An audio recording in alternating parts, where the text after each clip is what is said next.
I really wanted to come here to show, number one, the truth about Israel. It's not an apartheid, it's not an occupation. Anyone that's been here knows the truth. And I would encourage any Christian watching this to come to Israel and support the state of Israel, support the Jewish people, support Israelis, and show the world what the truth is.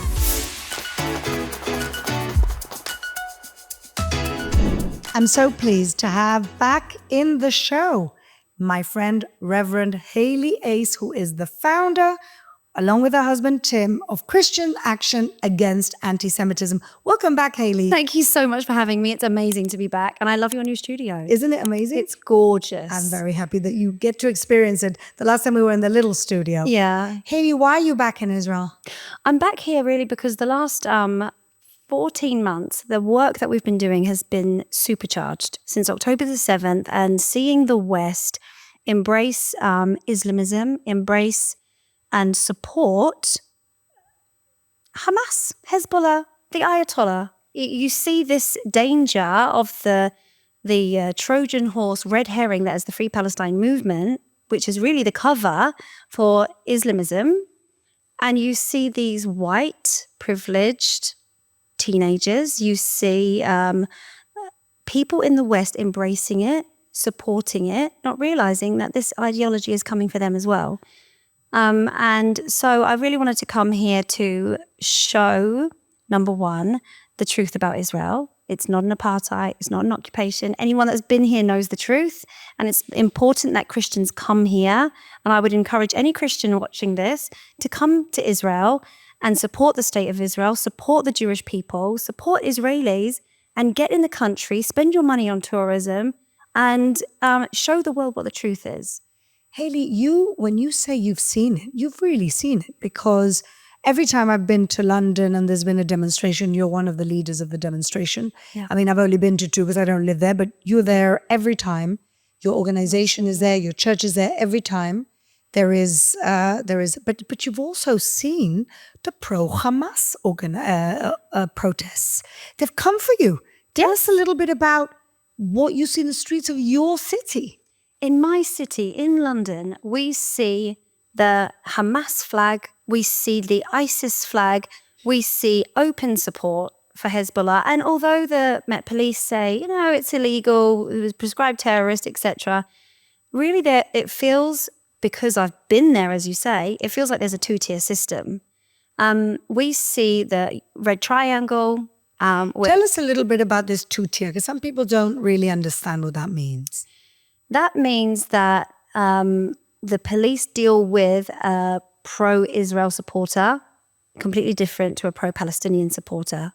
And they will treat the pro-Palestinian supporter in a positive light. So if they commit a crime, they won't arrest them, they won't look at it, they didn't see it, they're not going to do anything. Whereas if you are pro-Israel, you are manhandled roughly, arrested for nothing, and it's a real thing. And I used to think this is England, this doesn't happen, but it happens. You saw it? I saw a woman in the middle of a pro-Palestinian, pro-Hamas march say, I've been raped, I've been sexually assaulted by that man. It was a 70-year-old Jewish man holding the hand of his wife in a pen, surrounded by police. And because she said that it happened, the police arrested him, put him in a jail cell, and it was impossible to even do. There was no possibility. And then, of course, he was de-arrested because it was a lie.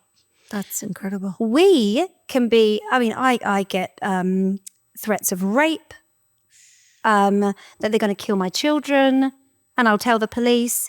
I've been surrounded by a huge crowd swearing at me, doing awful things with the police right next to me. And I say, are you going to allow this? Because I know you've arrested my friends for just putting up the middle finger. And they said to me, it's nuanced. Yes, only one is this size. It's nuanced. Yeah. So Hayley, you've mentioned the thing with sexual harassment and rape. England is going right now through a real crisis with this, where it's been discovered. I mean, people were ringing the alarm bell for many years, but apparently nobody was listening. What changed? What actually changed that all of a sudden it's now a huge topic of conversation, or is it? It is a huge topic, and what changed is the truth was exposed for what it was, and it was down to Elon Musk. Okay, tell us about it. Elon Musk let the world know, and he retweeted the truth about about these sex grooming gangs, these Muslim men who have been systematically raping, assaulting, abusing children, girls mainly, children, and getting away with it. And it's all been covered up. But the cover-up is multi-layered. Because the cover-up is not just police. Yeah. It's social workers and teachers. And yes. How on earth did this happen without anybody reporting this? Because apparently this has been going on for years, right? They have been reporting. So the British people that this is happening to have been reporting it, and the police have done nothing because the CPS and Keir Starmer, our current president, was the Prime Minister. He the head of the CPS? Yes, he was the head of the CPS at the time. CPS is the Crown Prosecution Service. Yeah, Crown Prosecution Service in England. And he didn't want to be seen as Islamophobic. And I'll give you an example of how outrageous it is. There was an 11-year-old girl who had been taken by 3 over 50-year-old Muslim men. She was drugged and she was raped by the 3 of them at the same time. Oh my God. The father was hysterical, tracked her down, got the police there. The police, imagine the police coming in, seeing an 11-year-old girl with 3 older men. She's drunk. Who did they arrest? And she's saying she's been raped. They arrested the 11-year-old girl for being drunk. Why is the police doing this? Why is the police not? We are so worried about being not rocking the boat, not upsetting Muslims, not being seen as Islamophobic, that we quite literally sacrificing our children to... Shoshana said last week, and she's quite right, they'd rather be rapists than racists. Yes, absolutely. And it's an outrage. But nobody blew the whistle before this? Yes. Not one decent social worker? I know. Nothing. Nobody blew. I tell you what, there's corruption on so many levels. And Tommy Robinson, who is has now been labelled, and he has been a smear campaign that he's this far-right, crazy Nazi. And he is not. He has been saying, this is happening. Islamism is taking over our country. We have to be careful. His town was just a white working class town in Luton. Now there's mosques everywhere. And this is where the 7/7 bomber came out of. And so it's now Islamized, and he's been blowing the whistle. He's been trying to bang the drum, and the media, for whatever reason, I don't know what, and I think it's just not wanting to seem intolerant, have covered it up as well. Well, it's the woke mind virus together, arm in arm with Islamofascism. Yeah. They've really gone in it together, the Green Red Alliance, we call it. Yeah. And Tommy Robinson's in jail right now. He is in jail because he made a documentary on it. Yeah. And the council were trying to cover over the fact that they didn't do anything. And he went against it and said, no, everyone needs to know the truth. And he put his life on the line. And he's in solitary confinement now. Unbelievable. Because they know that the Islamists will kill him. Hayley, is there enough of outrage right now in England for something to change even under this Labour government? Yes. How do you see it? On the streets, people are getting angry when you have the conversations in the pub with people, at the football, at the cricket, whatever sporting event, or just around the silent majority.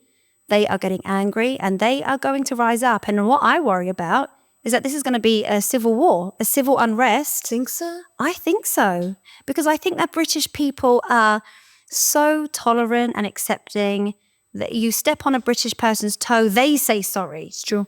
But you step on it again and again and again, and there will come a point when it's too much. Look at who the British people are and who they always have been. It is in their DNA. Well, exactly. And so I think we're going to get to a point, and I think we're very close to it, where they say now it's enough, and they are going to go hard. Look at what happened in Stockport.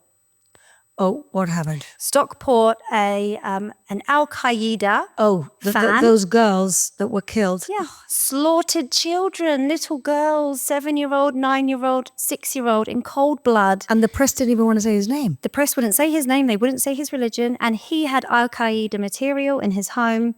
The whole community knew that this was something was related to Islamism.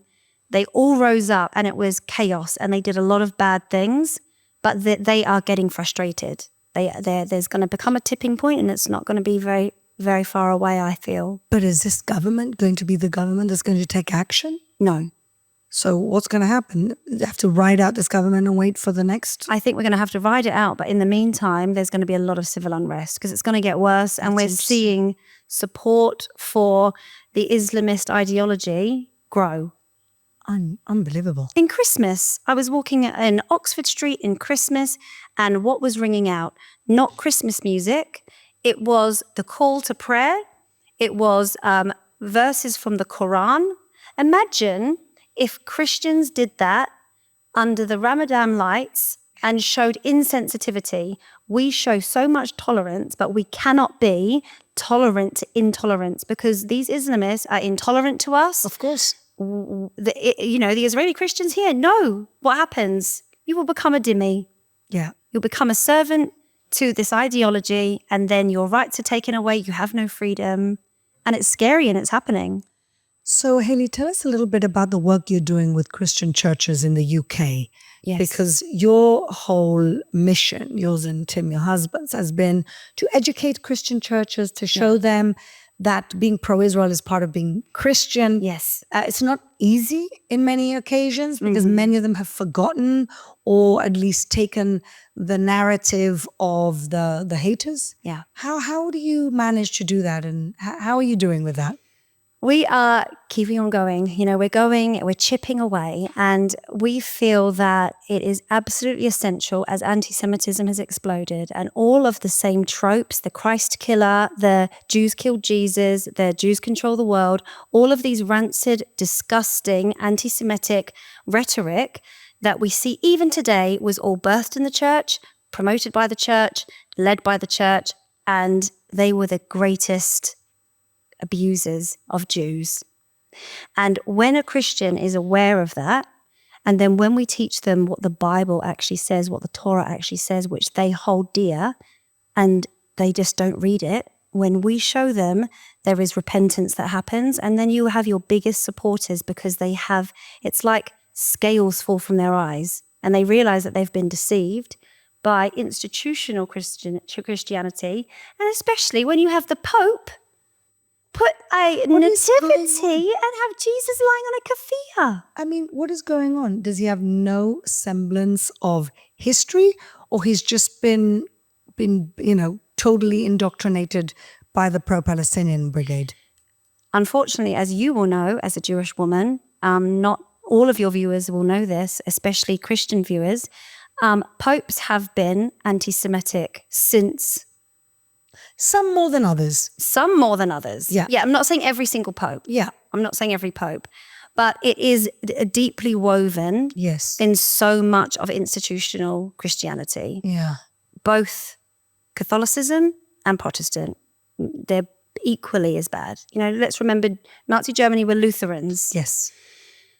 When you have Christian leaders like the Pope who allow completely reframing truth, when you have the Archbishop of Canterbury accusing Israel of basically the Islamic regime's propaganda, it's very hard for then Christians on the ground, the day-to-day Christians, to discern what is the truth when the voice from their leadership is lies.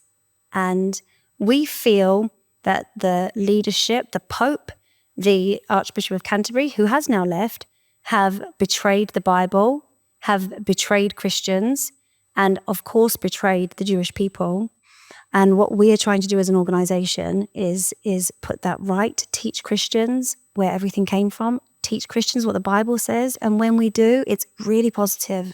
And our movement is growing all over the world. There's a movement in Australia doing the same thing. They are growing. We are reaching people in America, and England, and even in Europe, Germany, the Netherlands, Italy, France, Spain. That's amazing, Hayley, really amazing. And God bless you Thank for you. all the work that you're doing to just not hide away from the past of the Christian church, but try to do a repair Yes. of what's going on. And when people say to me, is it lost with Islam? I say, look, Christianity 500 years ago were burning Jews at the stake. They were like ISIS. Yeah. Yeah. And they reformed and they moved forward and they evolved Yes. into peace and love, Yeah. into being a kind person and abandoning all the kind of Game of Thrones stuff Yes. that we saw during the Inquisition. Yeah. Maybe there's hope for Islam Yeah. if there's enough people who understand that the era of Game of Thrones is over. I hope so. I think it's very difficult when you have a religion that has the main character set an example of violence. True. This is very hard. Jesus didn't set an example of violence, so at least we could reform. Mm-hmm. Absolutely. And so it's easier for a religion to reform when there is the main character is somebody that you want to emulate. But if the main character is a violent warlord who had dhimmis, who did things that are an abomination, to a lot of people, this makes it very difficult. Very difficult. Well, I hope that the sane voices, sane, moderate, not Islamic, but Muslim voices. And there's wonderful, amazing Muslims that stand with Israel, that know the truth, that are good, peaceful people. Yeah. And I hope they can rise up. And maybe the grassroots of the Muslim people can actually teach each other. And we need peace, coexistence. Loe Sharif, he's doing amazing work. Yes. Noor in England. There's many around the world. There's many of them have been on this show and we love them very much. Absolutely. But Hayley, honestly, the work that you're doing and your husband are doing within the Christian community in the UK is incomparable. We're so grateful. And thank you for coming to Israel. And keep coming. Thank you so much. And can I just say one thing to Israeli viewers and Jewish viewers? I want you to know that I do understand that the year has been horrific and continues to be, with the loss of the wonderful, incredible IDF, who are literally saving humanity. Yeah. And so many people recognize that are not Jews, that are not Israeli. We love you. We stand with you. And we don't want you to feel alone or feel like a pariah, because so many of us love you so much that it's still the same. We don't want to just stand with you. We want to stand in front of you and say, if they come for you, you have to go through us, because we are family. God bless you, Hayley. Thank you so much. Thank you so much for having me. Reverend Hayley Ace.